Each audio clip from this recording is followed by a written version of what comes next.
A은행에서 4개의 계좌를 빼앗겼습니다.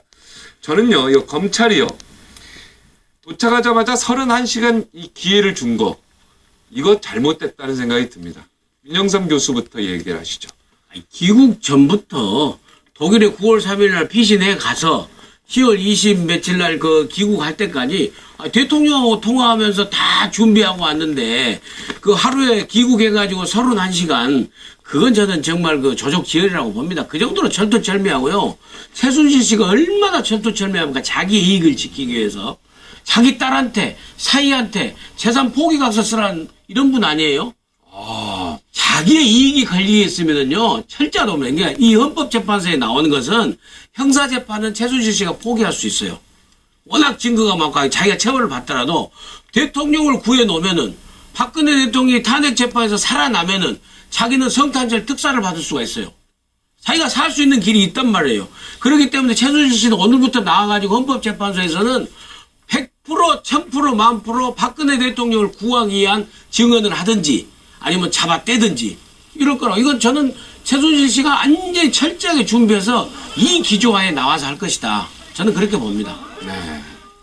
뭐 사실 최순실 씨가 10월 30일 귀국을 했는데 그 딸인 그 정유라가 독일에서 덴마크로 피난 갔다가 처음 긴급 체포됐을 때 여러 조건을 내세우면서 입국에 따른 상황을 만들어 갔잖아요. 그런 것처럼 이랬을 수가 있어요. 최순실 씨가 그래 입국하겠다. 그런데 국내에 귀환을 하면 귀국을 하면 일정한 시간을 달라라고 그때 당시에 검찰 특수본에다가 요구했을 수가 있습니다. 그런데 사실 이 31시간이 제가 볼 때는 무엇보다도 증거인멸하는데 아주 중요했을 겁니다. 그리고 또 국내에서 입자 맞추기 또 서로 간의 어떤 공조적으로 해야 될 것들이 많을 거예요. 네. 그런 부분들의 조치를 다 했을 겁니다. 31시간이면 뭘 못하겠어요. 충분히 그런 시간으로 활용했고, 한 가지만 더 말씀을 드리면은, 지금까지도 마찬가지입니다만은, 그 최순실 씨 입장은 지금 그동안의 국회의 국조특위라든지, 검찰 수사나 특검, 헌재에 이르기까지 그 부분 전반에 대해서 본질적으로 인정을 하지를 않는 것 같아요. 그리고 자기만의 방법과 자기만의 그 주장으로 이 문제를 해결하겠다. 원칙을 딱 세워놓은 것 같아요. 같아요가 아니고요. 전혀 인정하지 않습니다. 근데요, 이런 말 해도 될지 모르지만, 해도 됩니다. 농담으로 옛날에 그런 이야기 합니다. 자, 너 정참 잘하겠다. 왜? 두 가지를 냅니다. 하나는 눈 똑바로 뜨고 거짓말 할 줄 아느냐가 관건이고, 두 번째, 어제 한 말 잊어버리면 정치에 자질이 있다는 겁니다. 물론, 농담입니다. 농담이죠. 그런데 네, 현실에 적응하면 상당히 유효한 거 아닙니까? 최순실이 저런 거에서 정치인의 기질이 있다. 왜냐? 총평하자면, 오늘 조금 제가 볼 때 발전한 게 딱 하나 있습니다. 그전에는 검찰에서는 나는 청와대에 간 기억이 없다고 그랬다가 오늘은 드디어 나 청와대 갔다. 처음으로 고백한 겁니다. 네. 근데 이걸 보는 국민들은 정말 아까 얘기했지만 분노의 게이지가 뭐 끝없이 올라갑니다. 그리고 몇 번 갔냐니까 몇 번 갔는지는 말할 수 없다. 그리고 박근혜 대통령의 사생활을 돌아갔는데 구체적인 내용은 말할 수 없다. 그렇지만 저는 최순실이가 대단한 게 오늘도 뭔가 메시지 하나 던지고 왔습니다. 뭐냐?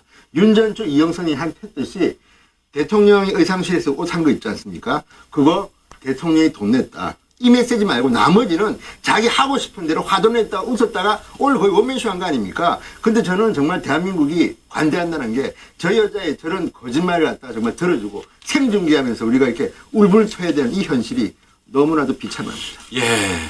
검찰에서 진술한 조서를 인정 못한답니다. 이게 난 법적으로도 문제가 있죠. 아니 그 헌재재판소에서는 검찰 조사를 인정하고 관계 없습니다. 네. 형사재판에서는 이제 증거 능력이 이게 참 중요하기 때문에 임의로 자유사에서 진술됐냐 이게 참 중요한데 헌재에서는 증거로 나오는 거지 그건 의미는 없고 아까 왜 그 31시간 동안 최순실이 이렇게 증거를 갖다 할 시간을 줬냐 이건데. 이거는 최순실이 잘못은 잘못인데 검찰의 책임을 물어야죠. 인간은 성선설 아닙니다. 예? 성악설입니까? 성악설도 아닙니다. 저는 쾌락설이라고 보는데. 쾌락설이요? 네, 자기 자신한테 가장 이익이 되는 방향으로 움직인다는 거죠. 저는. 원래 선하지도 않고 원래 나쁘지도 않고 가장 내한테 유익한 방향. 그걸 쾌락설이라고 합니까? 쾌락이라는 걸 이상하게 생각하시는데 네. 쾌락이라는 게 꼭 정신적 만족도 쾌락이고요. 정신적 쾌락. 네. 아유, 그러니까 그래서 네. 최순실 씨가 들어오면 그렇게 할 건 누구나 예상할 수 있고 아마 보통의 사람이면 전 그렇게 할 겁니다. 네. 그러면 검찰이 있죠. 독일까지 갔다가 독일에서 귀국했는지 영국 귀국했는지 모르지만은 체포영장을 발부받아가지고 네. 공항에 도착한 순간에 체포했어야죠. 네. 그걸 안 한 검찰이 잘못이고요. 네. 그다음 헌법재판소에서 아까 우리 앵커께서 상당히 분노하시던데 저는 뭐 재판을 오래 해서 이제 분노 전혀 안 되는 게요. 그건 당연한 겁니다. 그거는. 뭐가 당연하다니? 그 부인하고 하는 게 당연하죠. 자기 죄를 부인하는 게 당연합니까? 당연하죠. 그거는. 저는 그렇게 안 배웠는데요. 자기 죄를 인정하는 게 당연한 거 아닙니까? 아니, 어떻게 판사님이 그렇게 얘기하십니까? 자기 죄를 부인하는 걸 당연하고 그래서 판사 검사가 있는 겁니다. 그걸 가려내라고.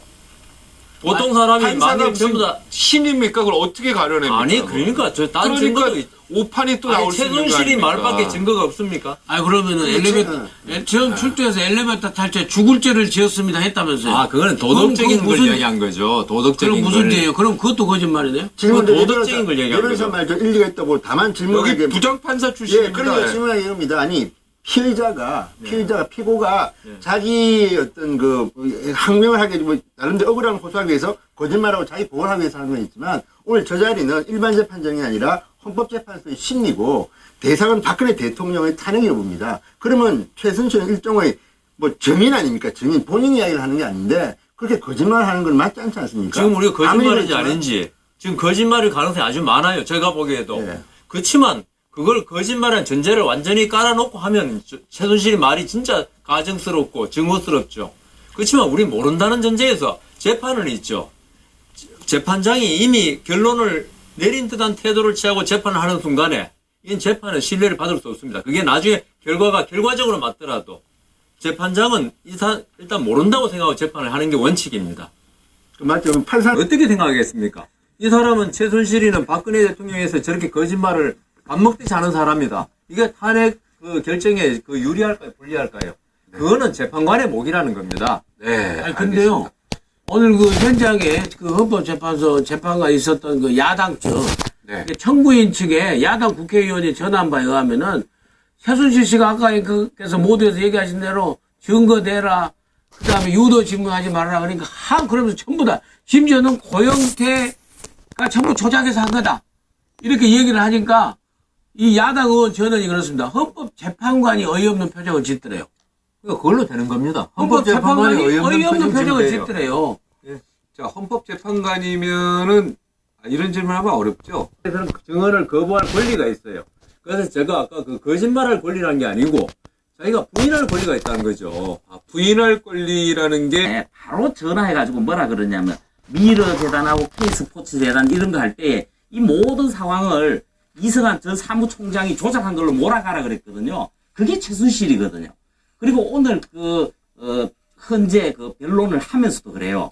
고영태 이름만 나오기만 하면은 이 사건 전체가 관련된 일부 부분이 아니라 전체가 고영태에 의해서 조작됐다고 주장을 하거든요. 이게 뭐냐 본인이 조작을 해가겠다는 그 반성이거든요. 그리고 또 이따 뭐 한번 설명 나올 때 다 하겠습니다만 그 어린 그 고영태 씨하고 같이 회사 운영을 하든 무슨 일을 했든지 간에 둘이 아주 은밀하게 타블렛 PC에서 같이 이렇게 대통령 연설문 고치고 보여주고 이렇게 했던 것을 생각해 보면은 엄청 가까운 사이인 건 확실하죠. 그 태블 PC 이만한 것을 갖다가 같이 보고 이렇게 할 정도면 보통 가까운 사이가 아니잖아요. 정유라 강아지 놀러 갈 때 맡기잖아. 이건 보통 가까운 사이. 가족이라고 봐야죠. 고영태는 정말 중요한 존재인 게 지금 그래, 아니, 민 교수님 말씀처럼 그러면도 전면 부인하고 있다는 거예요. 근데 이거는 제가 좀 갈라야 되는 게 뭐냐면 이겁니다. 지금 자꾸만 우리가 이제 언론인으로 보면 법적 영역을 비판할 수가 있고 또 하나는 프라이버시 그러니까 좀 엿보기입니다. 사생활 엿보기가 있는데 공인들에 대해서는 어느 정도 사생활 엿보기가 있는 애절한 분인데도 불구하고 건진이 하나도 없습니다. 제가 볼 때는 피만 봤는데 그런 사람에 대해서 지금 전부 다 공격하는 거 아닙니까? 그리고 강아지 씨를 강아지 제대로 보호 못해서 야단만 맞고. 그렇죠. 이제 발달이 그겁니다. 발달. 그러니까 일테면 강아지. 사람 대접 못 받아서 그 원한 아닌 원한을 품었고 그 무슨 또 다른 뭐 관계 때문에 치정으로서 원한을 품었고 그런 것은 제 관심사가 아니에요. 이 시대를 살아가는 내가 지식인으로서 고영태 씨의 사생활을 닫아보자 하는 것이 아니라 그렇게 가깝게 지냈으면서 최순실 씨가 왜 그걸 갖다 전부 고영태 씨가 조작했다라고 이렇게 오리발을 내미냐 이거예요. 이걸 누구한테 믿으라고. 거기에 대해서 제가 맞아요. 분노 지수가 다시 올라간다 이겁니다. 그 사랑이 증오로 바뀌. 과연 혼자 힘을 했을까? 이분이 당국대 청강생인데 저는 오히려 뒤에 또 다른 그룹이 있어가지고 박근혜 대통령의 사설 내각이 뒤에 있던 게 아닌가. 그러면 이거는 탄핵 사유가 되는 거죠. 그래서 저는 국정농단이 이런 말도 어마어마하게 많습니다. 심지어는 뭐 인사자료까지 뭐 주고받고 했는데 오늘 최순실이 뭐라고 했습니까? 나는 뭐 김종덕이나 이런 사람들 인사자료 준 적은 있으나 판단은 대통령이 한 거고 나는 추천한 적은 없다. 추천한 적이 없다. 이런 무슨 궤변이에요, 이거. 이게 술 마시고 운전했는데 미치겠다. 음주운전 아니라는 건데. 근데 대변이 정말 저는 박근혜 대통령이 하신 거짓말하고 딱 코드를 맞춘 거예요. 와, 너 이거 말도 안 박근혜 돼. 대통령 1차 담화 때, 아니, 1차 담화 때 그러셨잖아요. 연설문 조금, 그것도 청와대 보좌진이 갖춰지기 전까지만. 박 대통령이 그것도 거짓말이었죠. 그게 그렇죠. 박 대통령이 거짓말 하셨잖아요. 이력서 줬다는 자체가 추천이라는 게 인사 개입 안 했다는 거 아닙니까? 그게 근데. 무긴 그게 아니 이런 황당한 일이 있습니까, 판사님? 할 말이 없는데요. 네. 아니 진짜 판사님 이렇게 자기 목소리가 판결할 때 들어갔다. 이렇게 자기 목소리 녹취 내용 나와 있는 것도 인정 못 한다고 하는 못해가지고 죄인 본 적 있습니까? 과학수사연구소에 갑니다. 성문 분석이라 해가지고 아, 목소리를요? 예. 그렇게 같이 만난 적이 있다. 분명히 제가 얘기했습니다. 이야기했지 않습니까? 예? 지금 차은택 말만 들어도 되고 네. 정호성 말만 들어도 다 인정되는 거 아닙니까? 근데 왜 나중에 4억 원을 출연한 것에 대해 뇌물 공여 혐의로 보고 있습니다. 기업들은 올해 경영 계획을 꾸리는 건 고사하고 지금은 미르 K스포츠재단 기금 출연과 관련해 뇌물 공여 혐의로 처벌되지는 않을까 걱정할 처지에 놓였습니다. 특히 긴장감이 높은 기업은 그룹 총수가 출국 금지 조치를 당한 SK와 롯데입니다. 최태원 SK그룹 회장이 재작년 광복절 때 대기업 회장 중 유일하게 사면됐다는 점과 롯데그룹이 서울 시내 면세점 신규 사업권을 받는 점 등이 의심받고 있습니다. 이외에 현대기아차그룹 CJ그룹 등도 최순실을 직간접적으로 지원하고 정부로부터 특혜를 받았다는 의혹을 사고 있습니다. 재계는 대기업을 겨냥한 특검의 수사로 가뜩이나 경기 불황에 직격탄을 맞은 한국 경제가 더욱 나락으로 떨어지는 건 아닌지 우려하고 있습니다. 연합뉴스TV 지금 이 부분에서 안봉근 전 비서관하고 또 경찰과의 관련성이 특히 고위직과의 관련성이 굉장히 많이 이제만 보이고 인사에 있어서 개입에 대한 해명이 많죠. 돼야 되는 거예요. 왜요? 그리고 그래서 이게 또 하나는요, 자, 비례대표로서 서울시의회 의원이 된다는 거는요, 이거 어마어마한 파워입니다. 그러니까, 대구광역시 의원, 그러니까 무슨 이야기냐면요, 자, 저희 보면 구의원도 있습니다. 대구에 보면. 구의원도 있고 시의원도 있는데, 특히 시의원 비례대표는 당에서도 그 대구에 있는 새누리당 지구위원장들이 모여가지고 서로 이 사람 앉자, 저 사람 앉자, 난리가 나가지고 되는 사람이 이 자리입니다. 그러니까 저는 그래서 의혹을 증폭시키는 게 지금 최순실 씨가 직접적으로 관련된지는 모르겠으나, 자, 만약에 됐다면, 이거는요, 자, 우리 민 교수 아들이 경찰이라면서요. 방위산업도 아니요, 경찰 조사해야 공무원, 아니, 경찰 시험 준비하고 있죠. 아, 공무원이 되려고? 예. 아, 아니, 죄송합니다. 다 둘 다 의경 출신이고. 아, 시험을 준비하는군요. 속을 국민들에게 할 수 있겠습니까?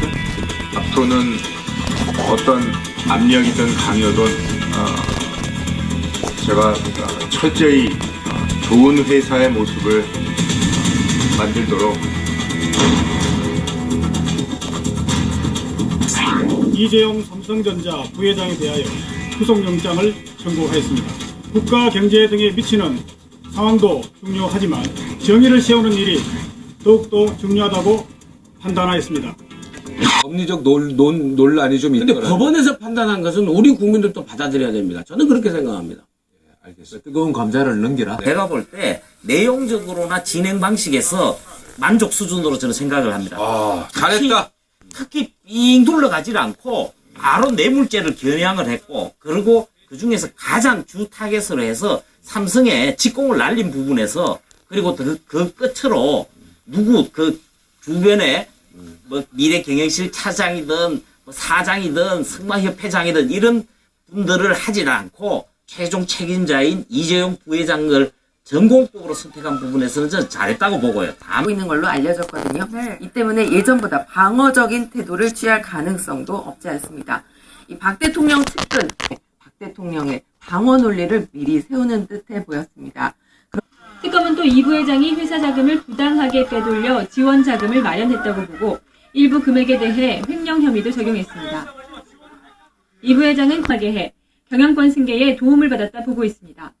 경영권 승계를 마무리하는